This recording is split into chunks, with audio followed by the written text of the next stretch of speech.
What's going on, everybody? This is Peebo. As you can see, I'm not in the garage. I am at headquarters, aka my office. As I said on the last video, I want to take an opportunity to talk to you guys about some of the motorcycles that I'm considering adding to the stable. I'm probably only going to add one, but there are so many out there to consider that I'm just going to give you some of the ones that I've been thinking about.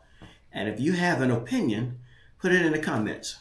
What would you consider to be a good second bike to have? If I haven't said it already, welcome. If you found this channel for the first time, I invite you to come on board, check out a few videos, and join me on this journey. If you're returning to the channel, thank you for coming back. I really appreciate your support. As I told you before, on this channel, I do travel. I do product reviews when I purchase things for the motorcycle or things that are motorcycle related. I do practice sessions based on the practice sessions that you'll see on Robert Simmons' Be the Boss of Your Motorcycle channel. And when I run into a demo day that's within 200 miles of my location, I will ride out and test ride some motorcycles. I plan to do the same thing this year, and I'm inviting you to join me on my journey. If you haven't already done so, consider subscribing to the channel, hit that notification bell so that you'll know when I upload new videos, and share the video with a friend. Let's grow this channel together. As I said before, the way that I'm going to use the second bike is riding around town, maybe going on some short tours. And for me, what I consider to be a short tour is something that does not require me to fill the tank more than 2 times. So for me, that would maybe a trip to Baton Rouge, Shreveport, Lafayette, something that's within a 200 to 300 mile range. And if I'm going to stay overnight, then I probably will not stay more than a day or 2. So that's what I'm considering this bike for. And I've kind of narrowed it down to somewhat of a top 5. So let's talk about it. Name on my stains every wrong. Now I stand clean in a place I don't belong. But I do. Robe and crown, he laid it down on me. From the lost and found to royalty. Hey. I was on the ground, now I'm on my feet. Robe and crown is his, but he shares that seat. Robe and crown, I wear his victory. Yo. Praise pouring out like a melody. I was on the ground, now I'm finally free. Robe and crown, all grace to me on. First, I'm going to talk about some honorable mentions, which are some bikes that I would probably purchase if I could find a solid used one, because these bikes are no longer made. So on this list would be the Yamaha FTR 1300. I believe they stopped making these somewhere around 2023. I've been looking on the internet to see if I can find a new one that's probably left over from inventory, but as we get farther away from 2023, I know the chances of me finding that is probably going to be slim to none. So if I could find a solid used one that's probably 3 to 5 years old, I might just buy that. The second one would be a Kawasaki Concourse 1400. I believe they stopped making these bikes somewhere in the 2020s also. So my efforts to find a used one, or my efforts to find a new one that's in leftover inventory, not gonna happen. So if I can find a used one, 3 to 5 years old, and that's solid mechanically, I might buy one. And the last one would be the Honda ST 1300. Now I know these bikes are probably even older, but based on the research I've done, those bikes last forever.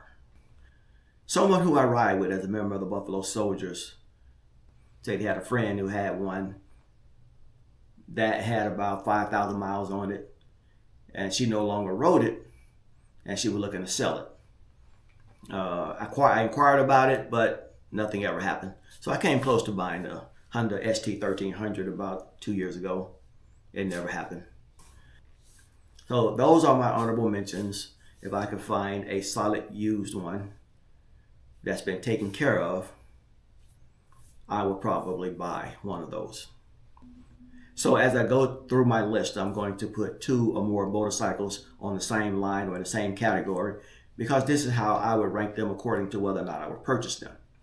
At number 5, I have a Harley Davidson CVO Street Glide and an Indian Chieftain Elite. I test rode the Street Glide. I've never ridden an Indian Elite, but I believe that the Elites, since they don't do anything special to the engine, they only do some special to the paint and the controls, that it would ride the same. Both of these bikes come with the batwing style fairing or the fork mounted fairing. So after test riding a Harley Davidson CVO Street Glide and an Indian Chieftain, there are 2 things that gives me pause about the CVO Street Glide. And those 2 things would be people have had to change out the seat and they've changed out the suspension. And to me, for a $50,000 motorcycle, those are things that you should not have to deal with. And for a Chieftain Elite, which you can get for $5,000 to $7,000 cheaper than a CVO Street Glide, it already comes with a very comfortable seat, and it comes with that Fox monoshock suspension that you can adjust a preload before you ride. But I will tell you that the one thing that would make that CVO Street Glide very competitive for me is if there were a way to adjust the suspension in a way that works for me.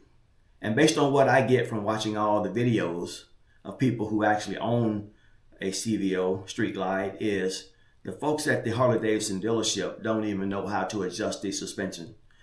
So number 3 are more bikes that I kind of put into the same category, which falls into that adventure sports touring category. So you have the Pan America and the Honda NT 1100.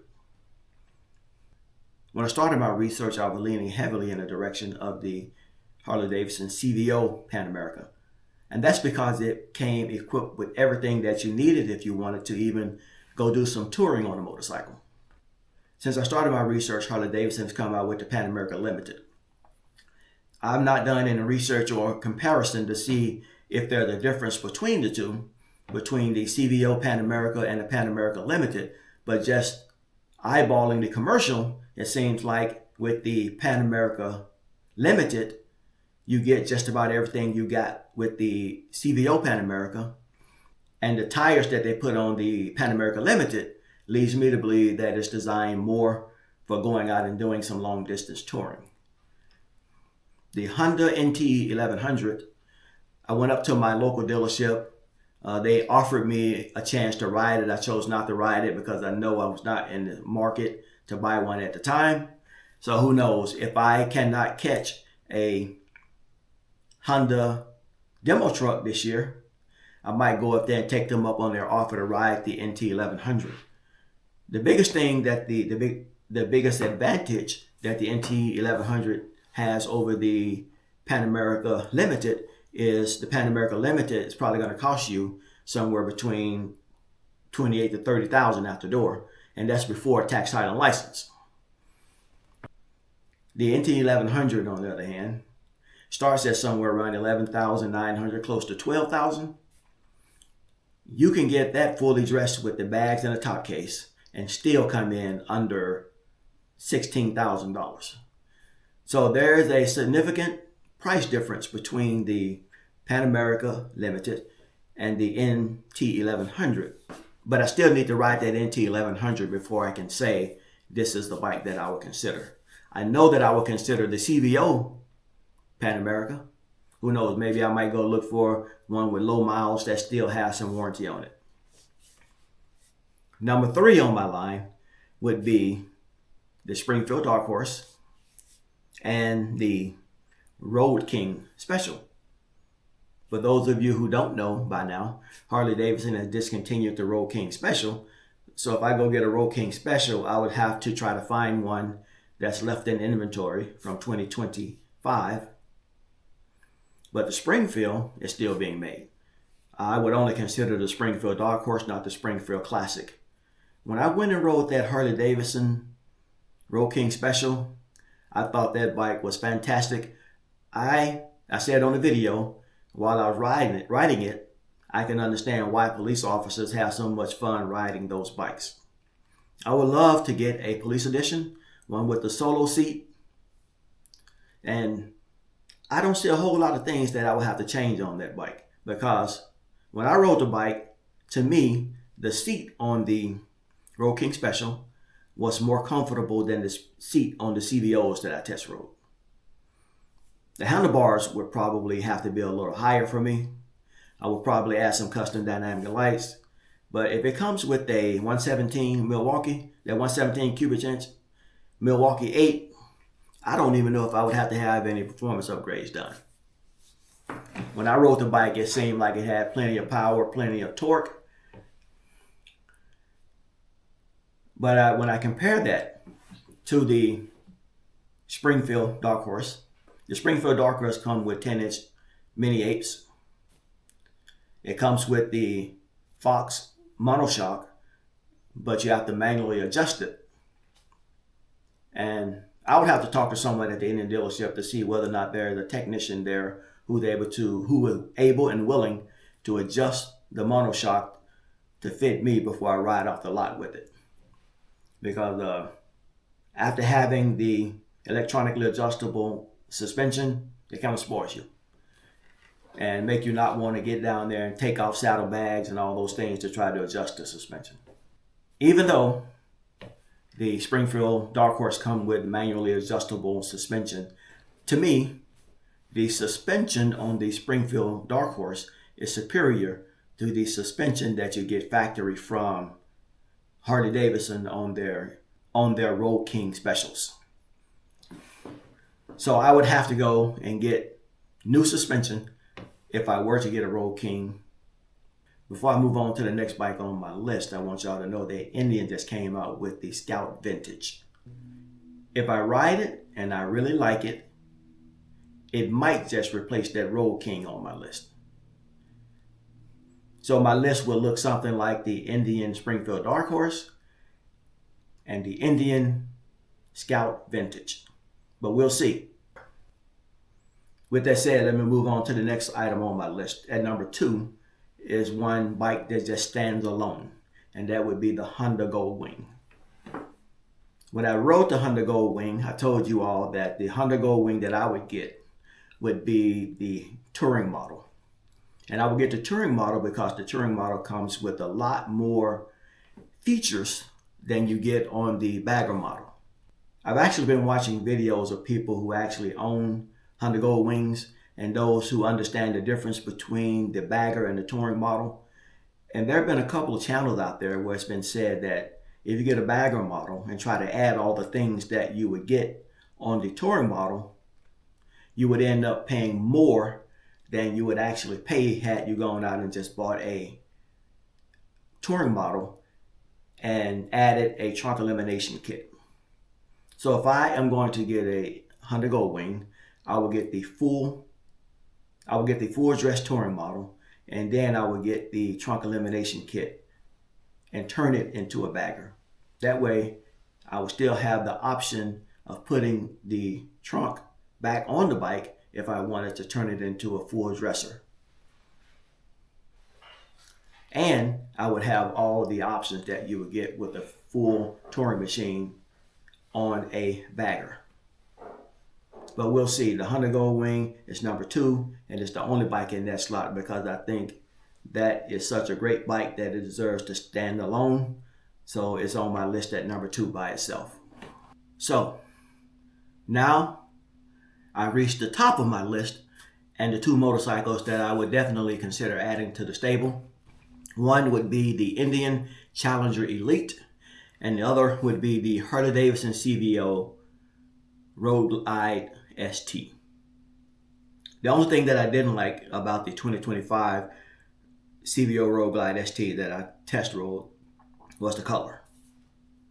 I told y'all before that I really enjoy red bikes, but for my next motorcycle, I want to move away from any combination of red and black. As far as I know, when it comes to the Challenger versus Challenger Elite, they come with the same motor.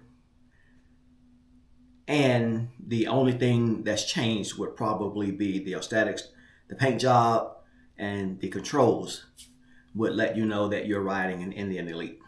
So I'm going to imagine that riding a Challenger Elite is very similar to riding a Challenger with the 112 engine, because not much is different about the ride itself. The only biggest difference would be that the Indian Challenger Elite comes with the electronically adjustable Fox monoshock. The two things that I told you before that I find to be least impressive about the Harley-Davidson CVO Road Glide ST would be the suspension and the seat. Those are the two things that I would have to change. Other than those two things, the only thing you would have to do on that CVO Road Glide ST is ride it. I would probably add some Tab Performance full performance exhaust, maybe add some different handlebars. But nowadays, since they come with higher handlebars, you don't really even need to change the handlebars. So that's something I will have to think about. The two things that I am not thrilled about having to change would be the seat and the suspension. So if you have a Harley-Davidson CVO Road Glide ST, let me know if you're able to adjust the suspension in a way that works for you, so that you did not have to go out and replace the entire suspension system. I don't want to do that.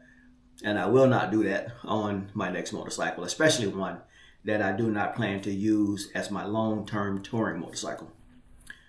So those are my top 5. There are a whole lot more than 5, but those are the ones that I would consider adding to the stable at some point this year. I told you all before that I did not want to buy a new motorcycle or add another motorcycle to the stable until after I replaced my 2002 Yukon XL. Now that I've replaced my 2002 Yukon XL, I can get really serious about looking for the next bike that I'm going to add to the stable. You've heard the bikes that I'm considering. Is there a bike that you prefer more than others on the list that I just gave you?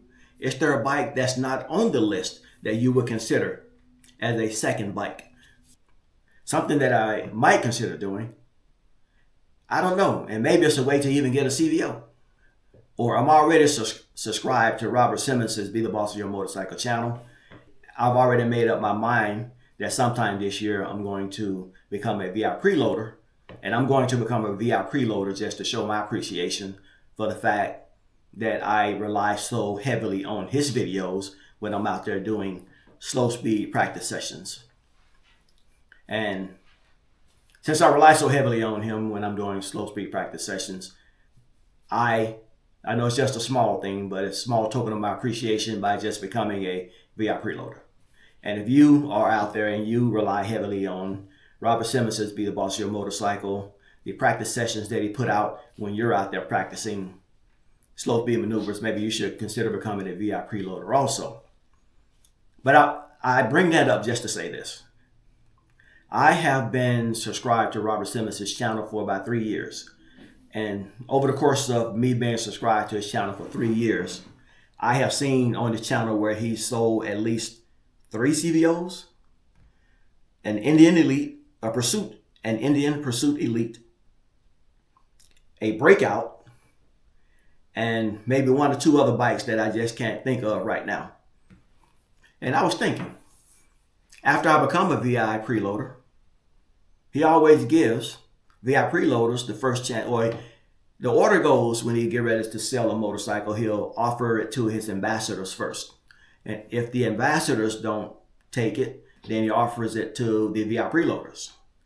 So one way to get a CVO that's already been modified, as if you follow Robert Simmons' channel, you know that he don't just leave his bike stock.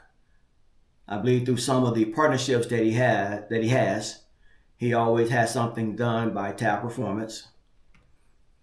He always has custom dynamic lights. Sometimes he does performance upgrades. He definitely does suspension upgrades.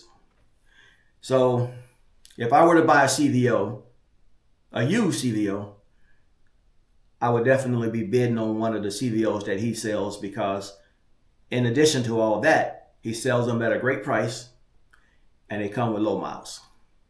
I'm still Peebo. I'm not putting miles on the pursuit today, but what I am doing, I'm turning my can'ts into cans and my dreams into a plan. Come join me, guys. Until next time, 2 fingers mean peace, and I'm out.